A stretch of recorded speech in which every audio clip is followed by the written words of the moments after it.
ಇವತ್ತಿನ ರೆಸಿಪಿ ಬೋಳಿಂಜೀರು ಪೊಣ್ಣೊಕ್ಕರಿ. ಮೊದಲಿಗೆ ಒಲೆ ಮೇಲೆ ಒಂದು ಬಾಣಲೆ ಇಟ್ಟುಕೊಂಡು ತೆಗೆದಿರಿಸಿದಂಥ 1 ಸ್ಪೂನ್ ಕೊತ್ತಂಬರಿ ಬೀಜ, 1 ಸ್ಪೂನ್ ಕಾಳುಮೆಣಸು, 7-8 ಬೇಡಗೆ ಮೆಣಸು,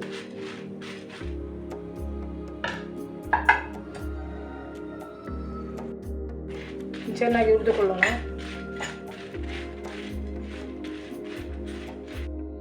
ಹೀಗೆ ಇದಕ್ಕೆ ಒಂದು ಲಿಂಬೆ ಗಾತ್ರದ ಹುಣಸೆ ಹುಳಿ ಹಾಗೂ ಅರಶಿನ ಹಾಕಿ ಸ್ವಲ್ಪ ನೀರು ಹಾಕಿ ಚೆನ್ನಾಗಿ ರುಬ್ಬಿಕೊಳ್ಳೋಣ. ಮಣ್ಣಿನ ಪಾತ್ರೆ ಇಟ್ಟು 2 ಸ್ಪೂನಷ್ಟು ಎಣ್ಣೆ ಹಾಕಿಕೊಳ್ಳೋಣ.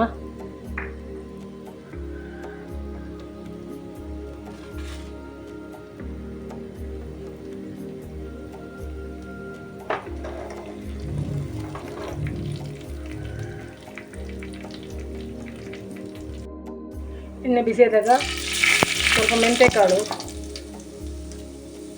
ಹಾಕು, 4 ಸ್ವಲ್ಪ ಬೆಳ್ಳುಳ್ಳಿ ಕಪ್ಪುರಕ್ಕೆ ಇಟ್ಟಿದ್ದು ಹಾಗೂ 1 ಚಿಕ್ಕ ತುಂಡು ಶುಂಠಿ,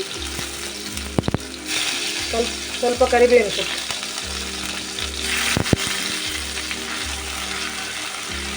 ಹಾಕಿ ಚೆನ್ನಾಗಿ ಬಾಡಿಸ್ಕೊಳ್ಳೋಣ.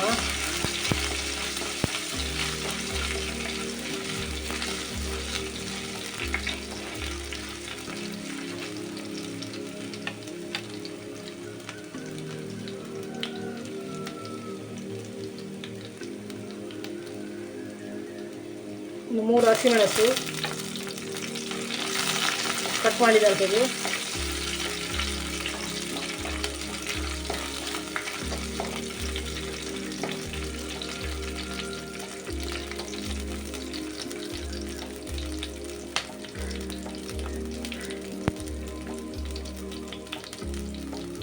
ಒಂದು ಈರುಳ್ಳಿ,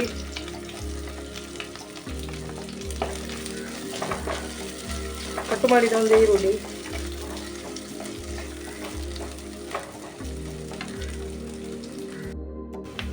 ಈರುಳ್ಳಿ ಚೆನ್ನಾಗಿ ಫ್ರೈ ಆಗೋದು ಬೇಡ, ಅದರ ಬಣ್ಣ ಚೇಂಜ್ ಆದರೆ ಸಾಕು.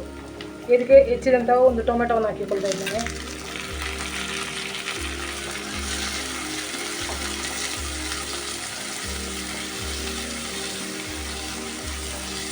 ಟೊಮೆಟೊವನ್ನು ಚೆನ್ನಾಗಿ ಬಾಡಿಸ್ಕೊಳ್ಬೇಕು.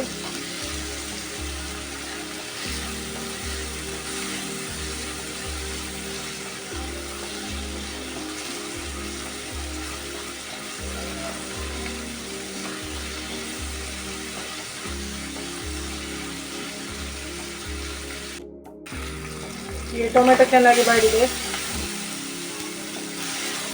ಇದಕ್ಕೆ ರುಬ್ಬಿದಂಥ ಮಸಾಲೆಯನ್ನು ಹಾಕಿಕೊಳ್ಳೋಣ.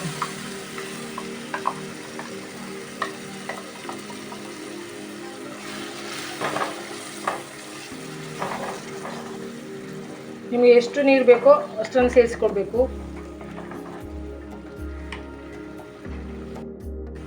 ಅದೇ ಮಿಕ್ಸಿ ಜಾರಿಗೆ 1 ಗ್ಲಾಸ್ ನೀರನ್ನು ಹಾಕಿ ಸೇರಿಸಿಕೊಳ್ತಾ ಇದ್ದೇನೆ.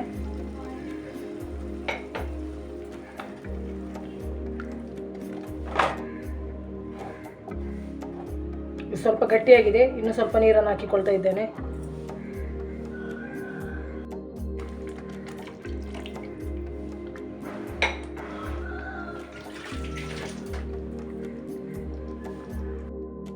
ರುಚಿಗೆ ತಕ್ಕಷ್ಟು ಉಪ್ಪನ್ನು ಹಾಕಿ ಚೆನ್ನಾಗಿ ಮಿಕ್ಸ್ ಮಾಡಿ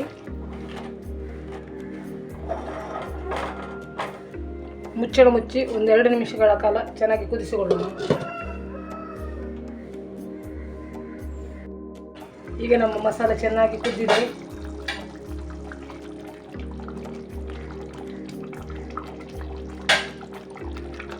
ಈಗ ಚೆನ್ನಾಗಿ ತೊಳೆದಿಟ್ಟಂಥ ಬೋಳಿಂಜೀರು ಮೀನನ್ನು ಇದಕ್ಕೆ ಹಾಕಿಕೊಳ್ಳೋಣ.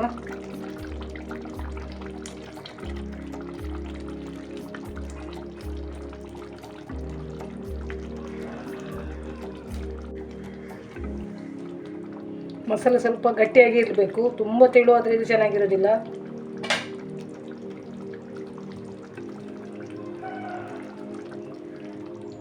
ಈ ರೀತಿಯಾಗಿ ಚೆನ್ನಾಗಿ ಅಲಗರಿಸಿ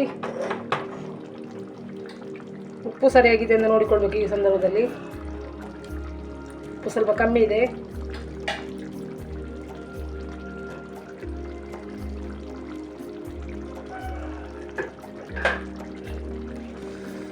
ಸ್ವಲ್ಪ ಉಪ್ಪನ್ನು ಹಾಕಿಕೊಂಡು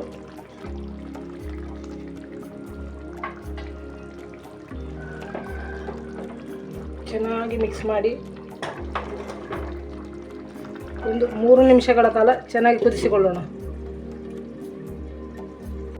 ಮೀನು ಕುದಿಯುವ ಸಂದರ್ಭದಲ್ಲಿ ಒಲೆ ಮೇಲೆ ಒಂದು ಚಿಕ್ಕ ಬಾಣಲೆ ಇಟ್ಟು ಒಂದು 2 ಸ್ಪೂನ್ನಷ್ಟು ತೆಂಗಿನ ಎಣ್ಣೆ ಹಾಕಿಕೊಂಡಿದ್ದೇನೆ. ಎಣ್ಣೆ ಬಿಸಿಯಾದಾಗ ಸಪೂರಕ್ಕೆ ಹೆಚ್ಚಿದಂತಹ ಒಂದು ಈರುಳ್ಳಿ,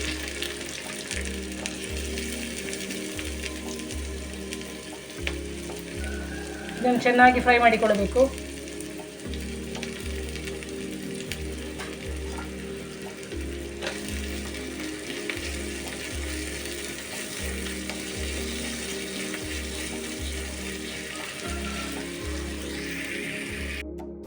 ಸ್ವಲ್ಪ ಕರಿಬೇವಿನ ಸೊಪ್ಪು ಕೂಡ ಅದರ ಜೊತೆ ಹಾಕ್ತಾ ಇದ್ದೇನೆ. ಈರುಳ್ಳಿ ಜೊತೆ ಈರುಳ್ಳಿ ಚೆನ್ನಾಗಿ ಫ್ರೈ ಆಗ್ತಾ ಬಂದಿದೆ. ಇನ್ನೂ ಕೆಂಪಾಗಬೇಕು, ಒಳ್ಳೆ ಕೆಂಪಾದ ಮೇಲೆ ನಮ್ಮ ಪದಾರ್ಥಕ್ಕೆ ಹಾಕಿಕೊಳ್ಳೋಣ. ಚೆನ್ನಾಗಿ ಫ್ರೈ ಆಗಬೇಕು.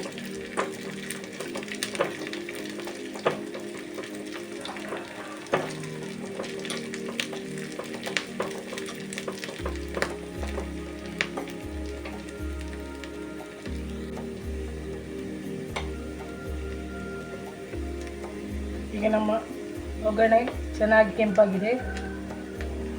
ಈರುಳ್ಳಿ ಸರಿಯಾಗಿ ಫ್ರೈ ಆಗಿದೆ, ಬಣ್ಣ ಚೇಂಜ್ ಆಗ್ತಾ ಬರ್ತಾ ಉಂಟು.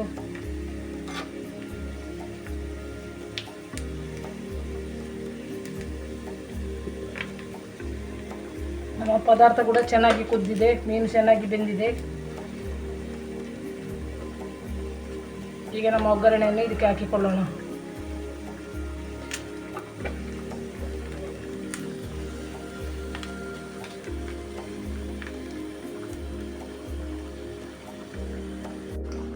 ಒಗ್ಗರಣೆಯನ್ನು ಮೀನು ಸಾರಿಗೆ ಹಾಕಿಕೊಳ್ಳೋಣ.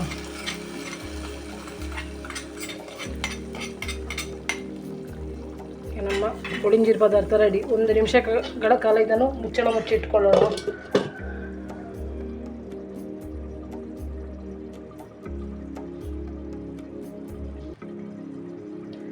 ಗ್ಯಾಸ್ ಆಫ್ ಮಾಡಿಕೊಳ್ಳೋಣ. ನಮ್ಮ ಪುಳಿಂಜೀರು ಪಣ್ಣಪ್ಪು ಕರಿ ರೆಡಿಯಾಗಿದೆ. ಈಗ ತುಂಬ ಟೇಸ್ಟಿಯಾಗಿದೆ. ಎಲ್ಲರೂ ಒಮ್ಮೆ ಟ್ರೈ ಮಾಡಿದ್ದನ್ನು. ಈಗ ನಮ್ಮ ಬಿಸಿ ಬಿಸಿ ಪುಳಿಂಜೀರು ಪಣ್ಣಪ್ಪು ಕರಿ ಸವಿಯಲು ಸಿದ್ಧ.